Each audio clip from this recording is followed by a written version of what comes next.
To be continued. 3 little words that hold the secret to the next great story.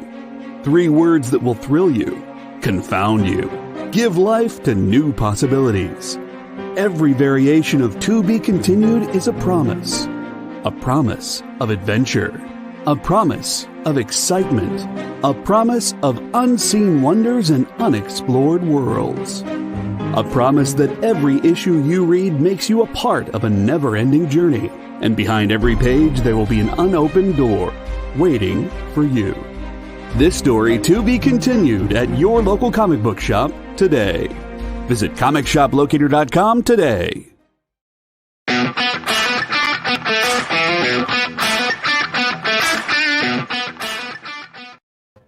Hi everybody, it's me, Jen King, coming to you live from the Experience for Talking Shop, a shop-centered interview show that we do so that you know what to go to your local comic shop and put on your pull list or wish list today so you don't miss it because it's coming out this week or very soon. If you don't have a local comic shop or you're traveling this week and you want to know where to find comic shops near you, you should use comicshoplocator.com, which is easy to search. You just put in zip code and it will give you all the ones that are close to you. So it's all you really need to know. And you can go visit a bunch of them because they all like to see you. It's super much fun. We have a very special guest today. I'm super excited to talk to Karl Kessell. Hi. Hello. So I have to mention that you have really cute puppy dogs, and they're right here, and they're like making noise. I'm hoping they won't make too much noise. That's okay. So what you have to know about our show is we like people's real lives. It's okay. This is as real as it gets, believe me. And it's I imagine that there's never been a time that live interviews have been more real. When both the interviewer and the interviewee are often at their houses. Yeah, exactly. Yeah, that has really changed everything in the last year, hasn't it? Year and a half. Yeah, it's true. So, your puppy dogs, did you adopt them, or did they come and choose you? How did you get them? No, we adopted both through websites. The big boy, who you can't see, he's actually sitting down. I'm going to let it keep him sitting down. His name's Copper. He came from Texas. Oh, he's a Texas dog. Part lab, part boxer, and maybe some other stuff in there. Right, Copper? He's a good dog. But yeah, he's from Texas. And Little Jazzy came out of Santa Barbara, California, I believe. Also adoption. Oh, that's awesome. Is Copper's name from a Disney movie, perhaps? Everyone asks me that, but no, my son named him Copper because he's copper colored. Oh, that makes sense. Yeah, we've had that happen in our family a lot, that all of our pets, since the boys were tiny, were always named after kind of like whatever the first thing was when they thought of when they met them. Like our cat's name was Purr. Our dog's name was Flash because he ran fast. Kids name things by their functionality, it looks like. Yeah. No, Copper, that's how we named it. I thought it was a good name. It works really well for him. So, and in fact, I actually named a character in Impossible Jones after him. There's a superhero named, we introduce it later on, but there's a superhero named Copper who existed like in the 40s and 50s, and he was a policeman who became like living copper. And so he's known as Copper. Yeah, but I got that because I didn't name him after my dog. So. I love personal touches like that. That's so sweet. And it looks like you have the highly coveted vintage comic spinner also. Spinner rack. It squeaks and everything. Yep. Oh man. People ask me all the time, how do you get one? And I'm like, you have to talk someone out of theirs. Yeah, I knew someone who had a comic shop like back in the 80s. And when he moved on from the comic shop, I inherited that from him. Oh, that's awesome. I've never managed to get one that is a spinner, but I ended up with a waterfall version. Oh, yeah, those are cool too. I like all of those. Yeah, I use that for all of our ash cans. So. Luckily, no one's trying to buy that one for me because I have a problem known as if someone really wants something, it's mostly about the emotionality of it. If someone says, I've always wanted one of those, it's not the money they tell me they'll pay for it. It's the like they just have always wanted it in their life, right? Yeah. Like I've always wanted an AMC Pacer. That's the car I've always wanted. Yes. Ever since I was a kid, I loved that car because it looked like a Jetsons car. Even as a kid, I thought this is the closest to a Jetsons car we're ever going to get.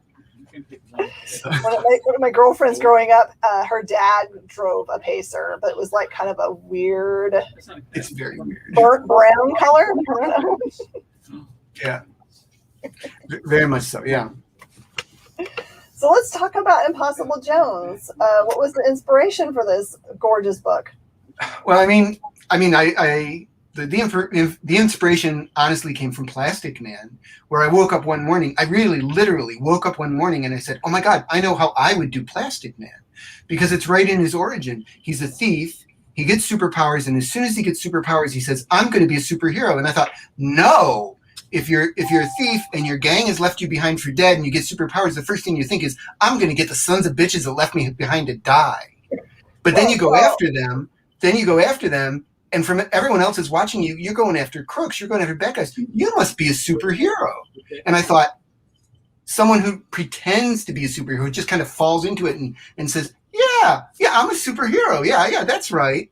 I mean, and that's where the basic idea came from Impossible Jones. And I'll admit, I also had missed writing Harley Quinn. She's a really perky, energetic, very fun character. And I wanted to do another character that had a similar energy, although I would have to say Impossible Jones is probably her personality is she's more reserved than Harley is. She's smarter than Harley, quite honestly. But I mean, that was the beginning of it. Every character that is worth their salt, takes on a life of their own, and Impossible Jones certainly has. But that was the two cornerstones that came together. And of course, I guess you to have a solid building, you have to have a third cornerstone at least. And the third cornerstone was David Hahn coming on board, because he was the one who solidified everything and gave her look and gave her, that thing that really defined her personality in my mind. So, do we get to see the entirety of her origin story in the very first issue? Does she get introduced by way of that event? Well, the story does start in present day, so you see her as Impossible Jones in a short adventure, but then the majority of the miniseries is a flashback telling her story about how she gets mistaken for a superhero, and it's set in a fictional city called New Hope City that only has a few heroes. That's what I wanted with it, was a city that had just a few heroes, so they actually are glad there's another hero on the scene, because it's a little more pressure off their own shoulders. And it was fun to come up with the 2 or 3, I think there's only 4. There's 4 other heroes that populate the city, and that's it. So it's it's not like Marvel or DC. It's not like Manhattan in Marvel Comics where there's a superhero every other block. Yeah. I mean, there's these 4 characters, and they have very different personalities. So they don't always show up when something bad happens, and they certainly don't have a team. There's no Avengers version or anything. And I'm having a lot of fun playing with the interplay between Impossible Jones and them, because of course she's not. Every superhero is based on kind of withholding information, like Batman doesn't tell everyone he's Bruce Wayne, right? Well, of course she's not telling everyone who she is, but she's also not telling them that she's also a thief. And so when they go into when she inspects a security operation at a jewelry store, she's casing the joint. They're very happy to show her the security system, So anyway, it's a lot of fun. I have to say, have a lot of fun on this book. It looks like a riot. I cannot believe. So, we get variant covers of a lot of Scout books because we really believe in them, and we largely leave it up to them. We sometimes get the books, we don't know who they chose to do our covers. Oh, okay. To have Howard Chaykin's cover just show up at the store blew my mind. Yeah, no, Howard's a great guy. I love, I have to say, one of my joys of the last 3 or 4 years is getting to know Howard more. And he is a joy to be with, and he's so professional. And I mean, when we, Impossible Jones did start as a Kickstarter, and we actually ran a Kickstarter this was a number of years ago, and no one was supporting it. And I actually canceled the Kickstarter because I knew we were not going to make our goal. And I had to retool things and rethink things. But even in that very short Kickstarter, Howard Chaykin had like reposted our post and said, "This is a book worth checking out, kids." And I like reached out to him and I said, "Well, if you believe in it that much, what would you think about doing a cover?" And he said, "Sure thing." You know, he's been a joy to work with and a great guy to get to know. Oh, that's so wonderful to have him like reach out at the beginning. All right, so you said the first Kickstarter didn't really have a lot of support. Was it pre-pandemic when you did that Kickstarter? And do you think Kickstarters have changed the way people look at them now? Oh, I think I think the pandemic helped Kickstarters tremendously. Mm-hmm. I mean, I know a lot of people during the pandemic, and people, at least my thinking, I haven't done any scientific studies, but my thinking is people were sitting at home and they couldn't go to restaurants and they couldn't go to movies, and they had money if they still had their jobs. They still had money in their pocket. Yeah. And a lot of that money went to Kickstarters, believe me. And, I benefited from that a bit. A lot of my friends benefited a lot from that. And, I support the comic shops. I love the comic shops. I'm going to go in and get those Impossible Jones comics at my comic shop too. But I really enjoy the Kickstarter community. It's a very supportive community. Yeah. And I don't know quite why. I've got a few theories, but I think on one hand, at Marvel or DC, like on some level, even if you're friends, you're all vying for that Avengers job, that Fantastic Four job. But no one else is vying for the Impossible Jones job, and I'm not trying to get the Trekker job from Ron Randall. I want him to succeed. He wants me to succeed, and I see that happening, all across Kickstarter. It's a very, very supportive community that I was really lucky to stumble into, really. Yeah, I think also people that are running Kickstarters have started to figure out, like, and store owners. Before, store owners had the opinion that they were being circumvented. Yeah. And they didn't know what to do with it. And now I think we figured out, just from the pandemic when we were kind of cut off from books for a little bit and wanted to have something coming in, when we figured out that magic intersection between having Kickstarter available to all of your fans, but also allowing for us to have some kind of unique, ability to have multiple copies or having signed copies or something, just something that made them special in any way and gave us just have them available to us in quantity that made sense to put on the rack, right, like a normal number one would be, or a trade paperback. When that got figured out, it changed everything, because I went from supporting almost no Kickstarters to supporting almost every Kickstarter, because I found out that my customer base didn't always see them. Right. Well, that's it. Yeah. There's only 1,000 people in the whole world who have an Impossible Jones, the first graphic novel. There's only 1,000 people in the whole world. So it's not like we've tapped that market very deeply. And so this is why I need comic shops. If I want Impossible Jones to grow, to succeed, to pay my bills in the way I hope it will pay my bills. We need each other here. We really do. Oh, absolutely. Yeah. So that, to me, has made my heart very happy to have been able to figure out a way to help creators realize their dream for their creative projects that haven't found a home yet. Because it almost feels also like publishers, when these kinds of projects want to be made, wait until the Kickstarter realizes to see if it has a life. Yeah. So it's almost true. Like it's buyout period. Yeah. So, quite honestly, Kickstarter gives me the money to pay my bills so I can do this project. I couldn't do this project for Scout out of the gate, because I wouldn't be able to work for 4, 5, 6 months with no income. You know what I mean? Right. And I don't know exactly if Scout does or does not pay money up front, because I've never talked to them about that. But I bet if they do, it is not Marvel rates, So, I know that I can live by writing and inking a monthly book for Marvel. I can pay my bills.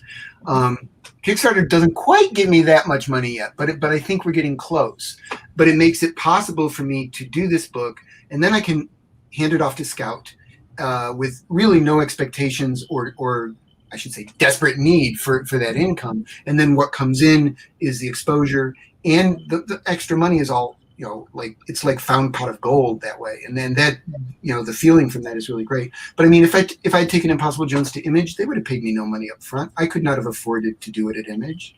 So we're all finding our way here, A lot of people don't know how comics are made behind the scenes. It's like different between the big two and everywhere else. A lot of that stuff is it's like self-funded, and it can cost a lot of money if you're a writer to pay a penciler and an inker and an editor and colorists and letterer and all those things. If you just think about doing it just for one issue, that's thousands of dollars to get it done. Yeah, thousands of dollars. And quite honestly, until I did the Kickstarter, I never had budgeted in the time it takes to market and to fulfill and all of that stuff. That is all stuff that, I didn't figure that into my last Kickstarter goal. Now I've got to figure it into this one because I lost $3,000 there, Anyways, I don't mean to talk money. I think it's awesome to talk about the behind the scenes things, because we have a lot of viewers that are there themselves, aspiring creators. So to give everybody like a really firm grasp of what it really means to work in comic books is, I think, super valuable to them. Yeah.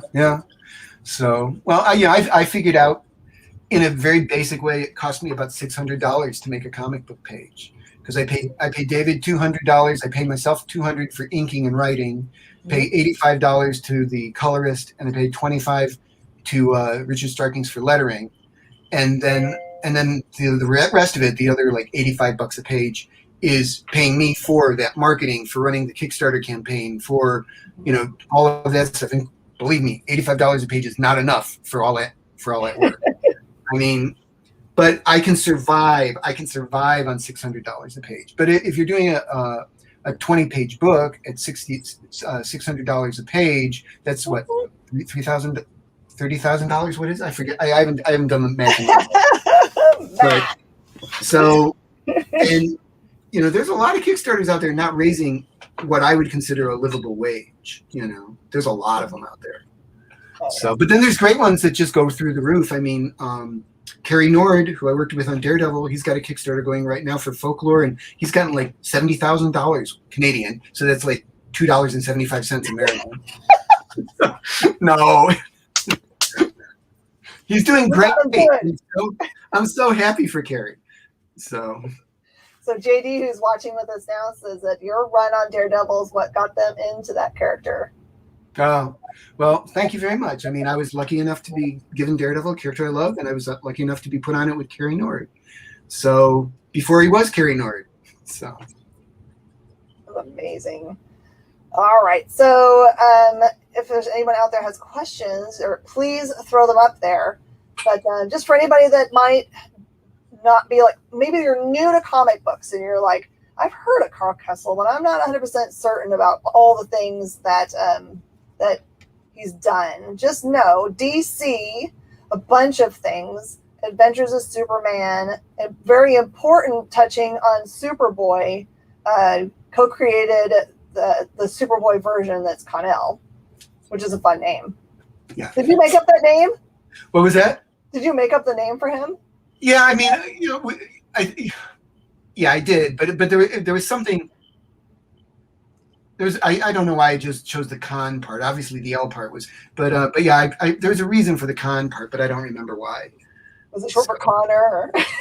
Well, I think it had something to do with. No, I didn't know. No, I'm misremembering things. So forget what I was about to say. I was going to say something, but I remembered things in the wrong order. So I can't remember why I came up with con, but it just did. I actually at the time I didn't even think of Mon-El, and then I had Con-El, which is like Mon-El with a different letter at the beginning. It just never even entered my mind. So I like Con-El because it sticks with the K lettering that that is definite part of that universe. Yeah. So have you worked with Tom Grummett on other things before you got to create on Superboy? No, we were. I will tell you a funny story. Was that very, very, very a few years before I worked with Tom on Adventures of Superman, Mark Waid was an editor at DC, and he was editing Secret Origins. And I came into the office one time because I was living in New York City at the time. And I came in and he goes, Karl, I got this penciler. He's doing a new The Secret Origin of Animal Man. I think it'd be great to ink it. And it was Tom Grummett, and it looked wonderful, but I was too busy. And very shortly after that, I wandered into the Marvel offices. I had a short period in there where I was not under contract. And Kurt Busiek was an editor there, and he was editing an outer space anthology title. And he goes, Karl, I got this guy. I think he'd be really great to ink. And he showed me some pages, and they were by Tom Grummett. and I didn't have time to do that either. And so a few years later, Mike Carlin calls me up, asking me if I want to write Adventures of Superman, and who's the penciler? Oh, Tom Grummett. So, and we got to work together, and I instantly really wanted to ink him because, of course, I'd done a lot of work as an inker up to that point. And I could just, it's hard to describe, but when I look at someone, there are times when I can instantly see what these pencils should look like inked. I mean, there's sometimes I look at it and I go, I don't know how that's going to come out in ink. I just don't know how that's going to work. But, like if I look at Gene Colan's pencils, how in the world do you ink that? But with someone like Tom, I could look at it and I could see exactly what I thought it should look like inked. It was very clear in my head. And so we've been, working together as much as possible ever since, So he's a great guy. He's a great guy, a very talented artist, and I've been lucky to have been thrown together with him. So my guess is that you did practical inking at least part of your career. Have you converted over to digital? No, I'm a Luddite. Oh, God bless you, sir. I do print, mostly, ever since about 2000, I've inked on blue line printout. So like the last 21 years, I have rarely inked on a actual penciled page in the last 20 years. So, pencilers email me their pencils. I print them out in blue line, and I do still ink them, brush, ink, paper. With the blue lines, I don't have to erase the pages though, so that's really great. Oh yeah. And I get to keep all the inks. They get to keep all the pencils. And I don't see any. I'm never going to become a digital inker. No, never. Yeah, it's kind of interesting to talk to people that have always been digital inkers. They don't really. I think that for them, they're like, why would you go through all the pain of doing it with regular ink when it's so much easier to make corrections and stuff digitally? But I've always been a practical inker. I don't even understand how anyone would make it happen digitally, because the feel of the brush on the page. It can't. I know. Well, they've got that. There's that like kind of semi-frosted thing you can put over your screen. Mm-hmm. So it's a feel of paper. And I do, I've got a little iPad that I could do digital inking on if I wanted to, but I've just never even experimented a little bit. I mean, there's some amazing things there, like the perspective tool, the undo, like that's like a magic undo. That was a bad line. It's gone, that is pretty amazing that you don't have that on the physical paper. It's called whiteout, right? Yeah, but still, I mean, just button gone. That's pretty good. But I like the feel of ink on paper. Mm-hmm. I can smell the ink, even as I'm talking to you. I can smell the ink. Yep. I don't see ever stopping that. I know I talked to Ron Randall. He does a lot of his inking digitally nowadays, and he says he's about 1/3 faster. I'd love to be 1/3 faster, especially as I get older. It would be nice to be 1/3 faster, because then I'd be about as fast as I used to be. But I'm just too stuck in my ways. I feel you. I'll stick with you. I've got a question from our audience. Jay Burns would like to know, do you have a Grail character you'd like to do? And what has been your favorite character or book to work on? A Grail character? Well, I mean, I've been lucky enough that I worked on most of the Marvel and DC characters, and those are the characters I grew up with. I'm a huge fan of Fantastic Four, and I've always kind of just done fill-ins. It would be great to do a long run. I don't see that happening at any point in the future, but it could. At DC, I've always been a huge fan of the Challengers of the Unknown, who are kind of like the Fantastic Four with no powers. And I've, once again, done various stories with them, but I've never done their book.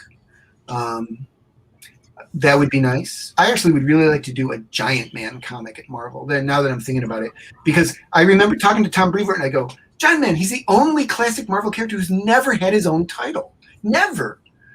Giant Man. There's never been a comic out there called Giant Man. Let's do a Giant Man comic. We came very close. We were going to do a Giant Man one-shot, and Mike Raringo had the plot in his hands. He was going to pencil it. I was really looking forward to it, and things changed editorially at Marvel, and it got shelved. Oh. So that happens. That sort of stuff happens. Oh, yes, all the time. And all creative efforts, theater and movies and all that stuff, that kind of things goes down all the time, which is so sad. I have someone else that would like to know, is there a place where they can maybe buy one of your original pages? I guess. I mean, if they contact me through Facebook or something, I can see if I've got something they want. I mean, a lot of the pages that I'm doing for Impossible Jones pages not up for sale. Tom Grummett and I have done a creator-owned book called Section Zero, pages not up for sale. A lot of my Superboy stuff, the ones I'm keeping. The ones I've got, I'm going to keep. But you never know. I mean, I still have people ask for like Suicide Squad pages, and those have been picked over to death. And the few pages I have, I'm not parting with. But you never know. Contact me through Facebook or Twitter. I'm on Twitter too. And tell me what you're looking for, and I can see what I can find. There you go. So the answer is contact Karl and make sweet eyes. I'm a sucker for sweet eyes. I am. We're going to run out of time. Oh, no. Oh, so what else should people know about Impossible Jones? Is it an ongoing series or short form? Well, this is a mini series, although David and I are already working on the next arc, I guess. It's a series of team ups. It's a series of team ups, and we've already kickstarted the first, and we're about to launch the second of 4 team up books. And some of this, like I said, the heroes that she meets in New Hope City, each one of them more or less will have an issue to co-star with her, so we can really explore these other characters. And actually, the first one though is Impossible Jones and Holly Days, who's a thief, but she and Imp are BFFs. Because and we created Holly Days very specifically to be a Harley Quinn analog to show that Impossible Jones really is not a Harley Quinn analog. But we had so much fun with Holly Days. She's this thief who everything is Christmas themed, and she's got candy canes that fire. Anyways, we had a lot of fun with her, and she's got a Joker character, but in her case, Joker is Krampus. She was the protege of Krampus, and they had a bad breakup. But it doesn't play out like the Harley Joker scenario at all. And anyways, we explore a lot of that in the book that's already done. I'm mailing them out right now. I came up from my secret lair in the basement to talk to you, Jen, but I was putting books in bags just today. They're going out in the mail this week. And in a couple of weeks, we will launch the second of these team-up Kickstarters. And then those books, Scout has first refusal rights. That's all I can tell you. Perfect. Is if they want to put them out, I am very happy to let them put them out into comic shops. What a great team up. I like you teamed up with Scout. Sounds amazing to me. I think that should keep happening. I'm all for it. I've had nothing but good experiences with them so far. So I will say that probably a new skill you didn't know you were going to get from kickstarting was packing things. Yeah. I know. I got to work out a system, and boy, your fingers from the packing tape, they get sticky and sore. So true. I know. People don't know you can get sore muscles from packing too much. Well, we got special high tables, so I don't have to lean over. You know what I mean? Yep. They're like midway up my chest, and that way I don't ruin my back any more than I do usually, at least. Yeah, we ended up putting all our tables on top of cinder blocks, so they were on a better. I believe it. I can hear you. I hear you. Well, as we're wrapping up, where's the best place for people to follow you to find out what the Kickstarters start and stop, and to just follow you in general for comic news? Well, like I said, I'm on Facebook and Twitter, and those are the 2 places I hang. I'm not a big social media guy. I'm not like some people who are there all the time, but I try to say something when I got something worth saying, or if my dogs do something cute, I put a video up or something. So, but yeah, that's I mean, I never, just if you look for me right now, my little image is an Impossible Jones icon. So if you're looking for my name and you see the Impossible Jones chibi, it's a little chibi that was drawn by Gian Carlos Bernal, who's a Philippine artist. He does a Kickstarter book called Crescent City Monsters, and it's great. It's such a great book. And he's a wonderful artist. My God, I can't believe that Marvel and DC isn't just knocking his door down, or maybe they are, but he's being very loyal to Crescent City Monsters, and I really admire him for that. Oh, that's wonderful. Thank you so much for your time. We'll have you back, especially for next arc, and whenever you have your next Kickstarter going live, we'll have you back and get people all riled up and excited to back it. Anytime. I would love to talk again more, especially about Impossible Jones. She's someone near and dear to my heart. I can't wait I think I'm reading my copy tonight for review tomorrow. So good. I can't wait. I hope it's a good review. So, it's always hard, isn't it? You send something out and you always try to make it your best. And sometimes it just doesn't land, but sometimes it does. And I don't know. I can't decide. I can't figure out what makes the difference. I just can't figure it out. Well, just from your description of her, I think I'm going to fall in love, so it'll be okay. I hope so. All right. Well, thank you very much, Jen. Thank you so much. And just remember, everybody that's watching, now's the time when you contact your local comic shop and make sure you have Impossible Jones on your list. You don't want to miss it. People are ordering a billion extra copies of everything just because of the time.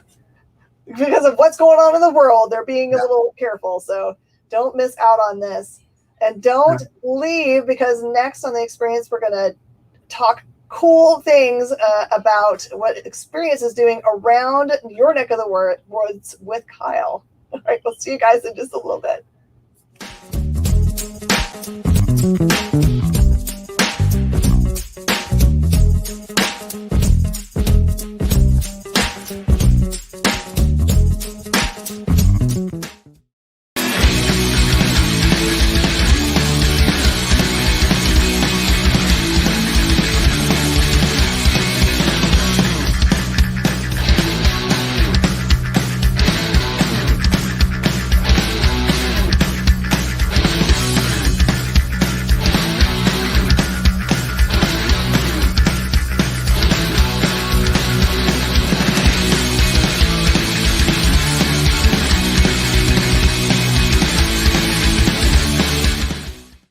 Today's comics market is ripe with new titles by creators who are determined to get their books into your hands. My name is Henri Compen.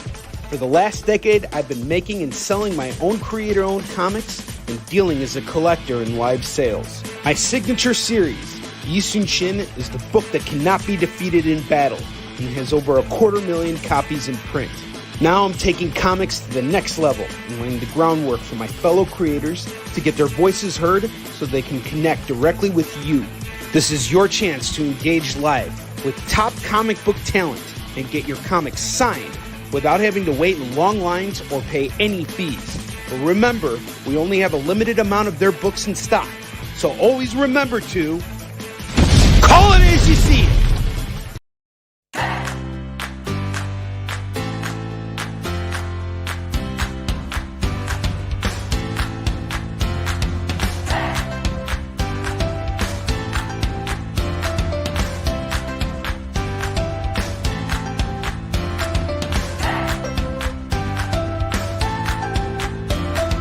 There's something for every imagination at your local comic shop. Visit ComicShopLocator.com to find a store near you.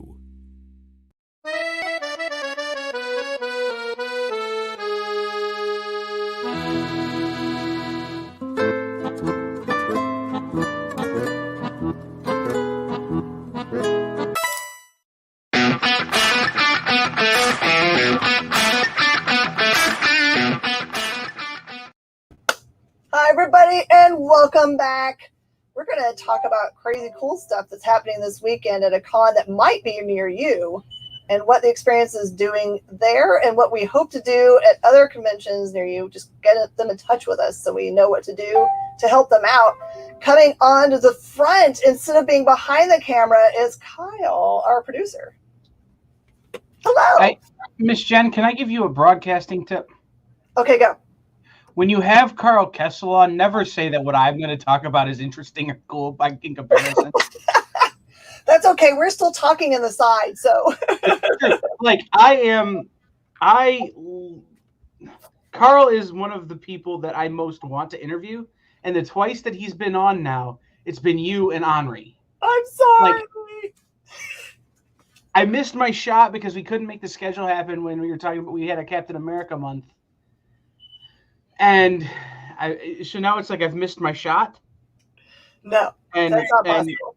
Well, but it's like, so now I've got to find a reason, no problem. I'll find a reason, but still, it's like, it's Karl. We'll make a big to do about the Kickstarter. We'll get that. Yeah. We'll get that put up there and make sure that it happens for sure.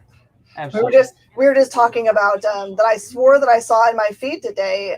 Someone had made a cosplay for Impossible Jones that I didn't recognize because I just was looking through the feed. I was like, oh, that's a pretty piece. And sure enough, I looked at it closely. I'm like, that is totally Impossible Jones. And so I asked him. He said, yes, that Pulp 716, a comic shop in upstate New York, is having one of their cosplays, one of their employees cosplay it. Nice. If that cosplay is anywhere close to Monroe, Michigan, they should come by this weekend, which is why I'm here. That's right. Tell us what you get to do. But another thing we get to do beforehand is I need 3 copies of Impossible Jones.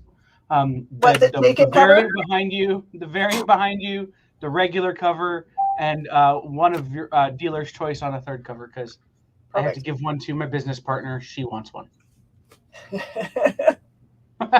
So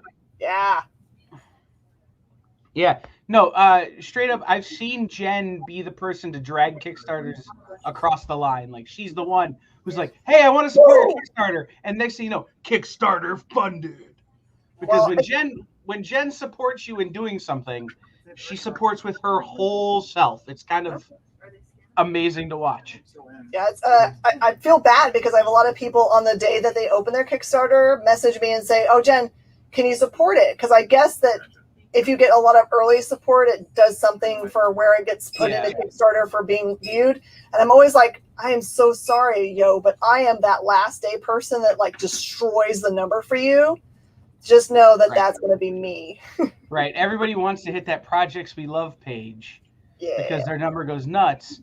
But then it's the people that get the people who get you within 10% of your final number help you, and then that person on the last day who just absolutely destroys your goal, gets you way over where you need to be, really helps too. So. Oh my gosh! Okay, so Karl just sent me the picture of it. Oh, that's so cool! Isn't that the best? I will send that person a trophy from the cosplay contest this weekend, even if they don't show up. Oh my! Look at this! It's so good. The extra arms make it even better. I'm telling him, we just showed it on air. Yeah, no, I mean, it's true. And supporting a book like Impossible Jones is why the experience exists. So we can talk about what we're doing this weekend, but let's talk about the experience for a minute. The experience is here to support local comic book shops and people who make comics. So go out and buy Impossible Jones and support people who make comics. Yes. And then, but buy that book from your local comic shop so that they have to order more of issue 2 and more of issue 3 and more of issue 4. And then Karl Kessell could be like, man, I don't have to go write Daredevil anymore. I'm gonna, but I don't have to. So, that's the point. That's why we're here. That's why I work the kind of hours I work in a week. But it's what I love doing. So, I didn't even get to talk about other cool things that he's done, putting out there the fact that the thing is Jewish, or making those cool comic book aliens comic books that came with the action figures in 1992. All that stuff's dope too, but right, absolutely. I mean, the number of things that Karl Kessell has touched and made better in the industry is huge. JD Smith, you're welcome. My last name is Office because this is the Kyle's office computer, as opposed to the Kyle's laptop computer, as the opposed to Kyle's studio computer, which is over there, or in desperate situations, Kyle's phone. That's right. Which Only desperation. I'm watching myself. Here, should we have Inception for a minute? Yeah, that's me getting a drink. I look thirsty in the picture. Yeah. So let's talk about some stuff that's interesting. Yeah, I liked your you've been sending me pictures today of a flyer you've been working on. What has it been for? Well, we've been working. So the experience launched in January. We just had our 6-month anniversary, our posted anniversary, and we're finally to a point where our programming secrets on the wall, that I do everything on note cards, because if I don't write it down, I forget. Or this event that never happened that I did all these serial killer plans for. But we're finally to a point where conventions are back in full throttle. And did I make you laugh so hard you have the hiccups? I think because I just drank something. Take another drink. Jenna, I need you to scare Miss Jen. If you're in the store, just run up right now and yell boo. Or Bean, or Max, if you're there. Max, yell boo really loud right now. Boo. There you go. Thank you. We gotta clear the hiccups. But no, but conventions are back in a way that's like real. And here where I'm at, we're finally getting to a point where conventions are happening. They've been happening in other places a little while longer, but so we've come across the situation. Kyle bought booths at conventions prior to a pandemic that still exists. Yep. So what's the best thing we can do? Well, let's take the experience to the convention. And so that's what we're working on. Today we've been doing banners and flyers and business cards and handouts and all kinds of stuff, like trying to get all designed. It's going to be super fun. I'm really pleased with the banner that I'm having made. That's going to look really dope. And the flyers will be cool too. And then ideally, what's going to happen is that these flyers will go to every one of your favorite experience shows. So when those people are at conventions, they can hand you a flyer. That's right. With pretty QR codes on them. Right. And then on the flyer, you can get out your phone. And I don't know if you guys know this. If you have a modern day smartphone, in the pandemic, every company that makes smartphones rolled out an update that if you open your camera and scan a QR code, see, I'm just going to double camera myself. It'd be funny if your face was a QR code. It would be, but it's not, unfortunately. I should get a face tattoo with a QR code. Anyhow, you scan your QR code, it pops up. Like, it's just part of it now. Which, take my grandparents to a restaurant and be like, okay, open your phone, get your camera, and scan this thing. It's like we're on Star Trek. But no, so we'll have QR codes, and these QR codes will take you to all the places that if you're watching this, you already know about. Our mailing list. Let's see. Our mailing list. I didn't have it. Subscribe. Like this guy, right? Yeah. Right there. Like, you can scan that and it'll take you to our mailing list. Or like this one, which will take you to our YouTube. Like, but we'll have QR codes that you could scan at the conventions to take you to places. And we'll have like bonus stuff that you can only get from us on the QR code at conventions. What? Like free digital content? Maybe. I'll be honest, I'm still working it out. But I will know by the time the convention starts this weekend. I'm waiting on return emails. But no, it's yes. Super secret, the Experience Club. Yeah. Yes, absolutely. So no, but yeah, we'll have flyers, we'll have banners, we'll have that's what I've been working on today. Stuff you can find, and then I had to do business cards because I realized I was thinking about this. one of the great ways that we can get people to come on the air with us is by handing them a business card at a convention and be like, hey, I know you have another convention coming up. Shoot me an email and we can have you on the air to talk about it. Yeah. I don't know why I never thought of that before, but I didn't.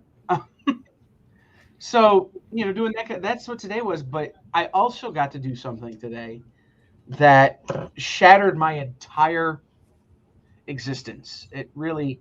Did you guys know that scene of How I Met Your Mother where they reveal something about people and you hear the glass shatter in your brain? Did that happen to you today? Yes. Well, yesterday and today and Friday and Saturday. Okay. I went and I went and ordered the prizes for the cosplay contest. And my whole life is a sham. And I'm not going to tell you. I'm not going to tell you what exploded my brain. But part of planning this cosplay contest has caused my brain to reset several times and rethink everything I've ever done in my life. So, but we are at this.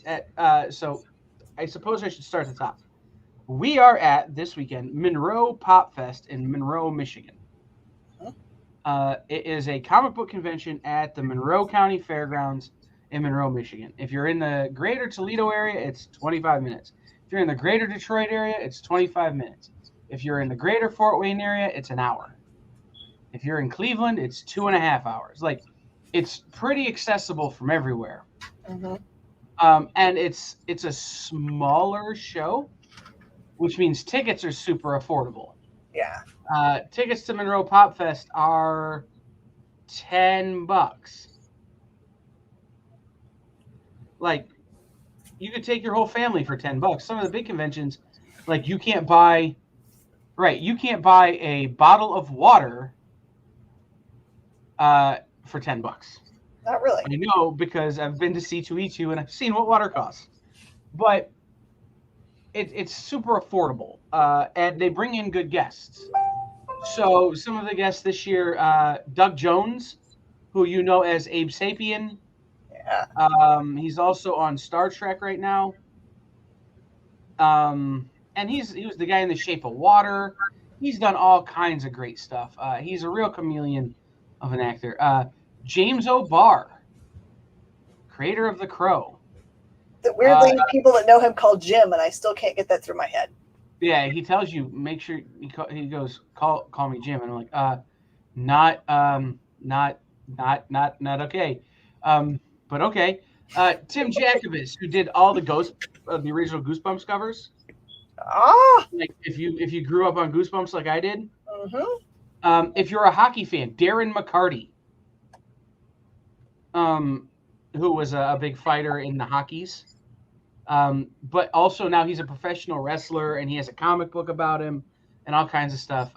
So he's an interesting cat. There will be 6 Power Rangers. Nice. You could almost make a Megazord now. Yes. But then you have guys like Dan Mendoza, who you know from Zombie Tramp and some of those books. Yeah. Rob Miller from Face Off on FX or on Sci-Fi. Oh no, that's cool. Tom Hutchinson, who you know from Tom Hutchinson from Big Dog Inc., also the tallest person you've ever met. Mm-hmm. Occasionally a unicorn. Yeah. Dork Manning. Or Dirk Manning, if you actually like him. Eugene Clark, Big Daddy from the Day of the Dead movies. Vince Locke. And my favorite person at the convention every year is Arvell Jones, who is a dear, dear friend of mine, who's at the convention every year. So I'm excited to see my friend Arvell. I haven't seen him since the pandemic started. So that's a great lineup for a small con. Right. I mean, and there are people I left off whose work you will recognize. Mm-hmm. The artist alley list is just as stellar and just as stacked. People you'll definitely recognize if you're a fan of Source Point, if you're a Caliber guy, if you're a fan of Caliber Comics, Rocketing Studios, Martian Inc., There's a bunch of people you'll definitely recognize in Artist Alley. If you follow those kind of smaller Midwestern publishers. But it's a $10 show, right? Like, if you can come in and spend $10 and walk out with a major key, you've done your job, right? Exactly. But what's really interesting is that we, the Experience, are sponsoring the Cosplay Contest. Yeah, we are. Which you heard it here first. Well, you didn't hear it here first. You heard it on her show Friday. But Cheryl Sloboda-Whited of So Much Cosplay, which airs Friday nights at 6 o'clock here on the Experience, is coming to the show and judging the Cosplay Contest and running the show. And we will be broadcasting live from the show floor Friday night for her show. Oh, that's going to be a blast. We have one guest secured, and I'm working on more. One of the guests will be Rob Miller from Face Off, because Ultimate Cosplay Contest is let's make prosthetic makeup and turn people into other people. But I'm working on a Power Ranger. Or we may have some folks from League of Enchantment. We're still working that out, but we'll definitely be live on the show floor with Cheryl Sloboda-Whited of So Much Cosplay on Friday night, and then Saturday we're sponsoring the Cosplay Contest, which is a thing I never thought I would get into. Well, now you're in. So there. I'm not. When you look like this, there are like two characters you can cosplay. What? You can be the Blob. You can be the Blob, or you can be the Kingpin. I was thinking you make a really good Juggernaut. You could, but my head is so large, it makes it disproportionate to the rest of the Juggernaut. Oh, see, everyone's be Killer Armstrong. I could cosplay the new Thor from God of War. I've been looking at that, going, I could do that if I wanted to show my belly. Mm-hmm. But while I'm making jokes about how there are very limited characters that someone like me can cosplay, I'm also incredibly vain. So, it's got to be right. We could find something that'd be perfect for you. I'm sure. Of it. I'm sure. And Cheryl will. Like, eventually Cheryl will be like, okay, we're going to make this thing for Kyle because he needs a cosplay. Like, we're going to make him into a bowling ball or something, which would work. But no, we're sponsoring the Cosplay Contest. We have, we're expanding it this year. Traditionally at Monroe, it's been kids and adults, or kids and everybody else. This year, we're expanding it. We're doing 3 categories. We're doing children 12 and under, teens 13 to 18, and everybody else. Okay, that's good. Prizes for each category, and then a best of show. We've got tough to choose. Well, so we've got 5 judges, led by Cheryl. I think I'm emceeing. Don't quote me on that. I'm gonna see if I get somebody else to do it. But you would be great at it. You're right, but I want to run the camera, because we're gonna broadcast it live here on the Experience. I haven't even told my bosses that. Maybe I should wait. But no, we're gonna broadcast the Cosplay Contest here live on the Experience on Saturday. We've got Muppin. Cheryl's company is Muppin. So we've got Muppin prize packs. We've got Dynamic Forces signed, COA'd, rare comics as part of the prizes. We've got trophies and all kinds of stuff from there. And, I may throw in some other fun stuff that I've got set aside. Ooh. Mm-hmm. Tempting everyone to join, I see.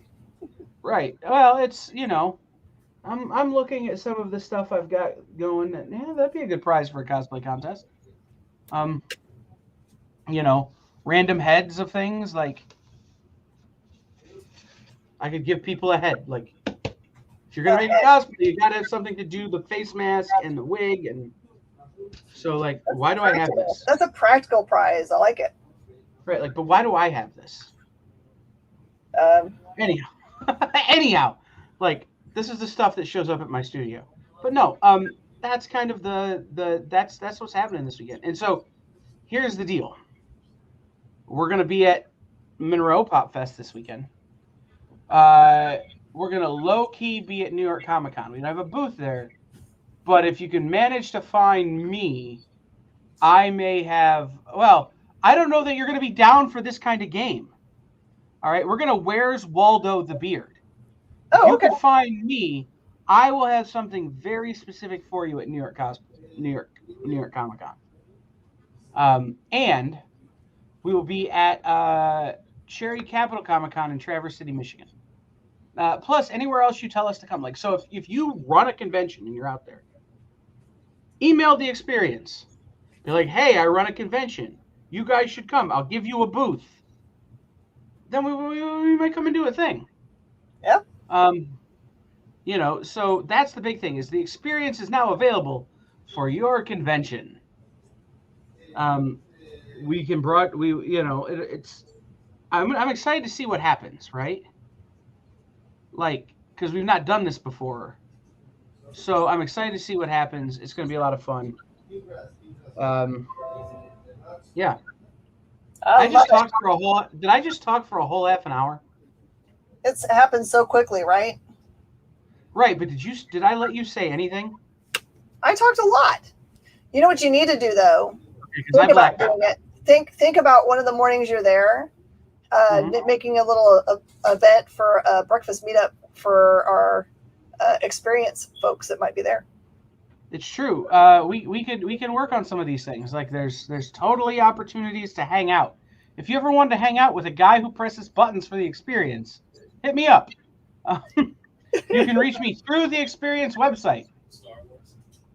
But no, I'm excited to be back at conventions. Have you gone to any yet? I went to the Comic Palooza and walked around and did a bunch of interviews. So that was a lot of fun. It was the first time I'd done a convention just as an interviewer, personality person, instead of being a person that had a booth and got stuck in the booth and never left the booth. My normal place. So it's a weird thing, like having not had conventions for so long and going back. I find myself over planning.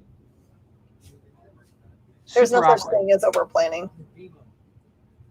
No such thing. I think I'm over planning.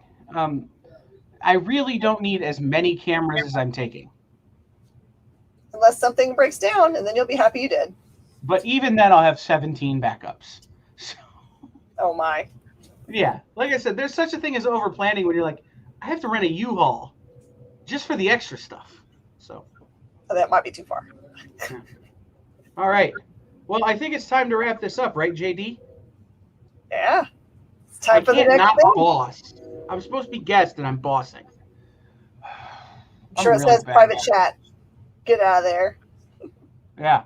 So thanks, Jen, for having me on. Hopefully I'll see all of you at Monroe Pop Fest if you're in the greater Midwest. It's not too far from anywhere.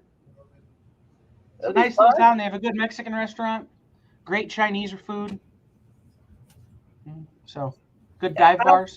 Kyle's a local, so you should hit him up for what to do.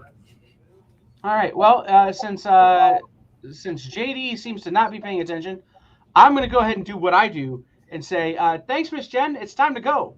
All right. We'll see you later.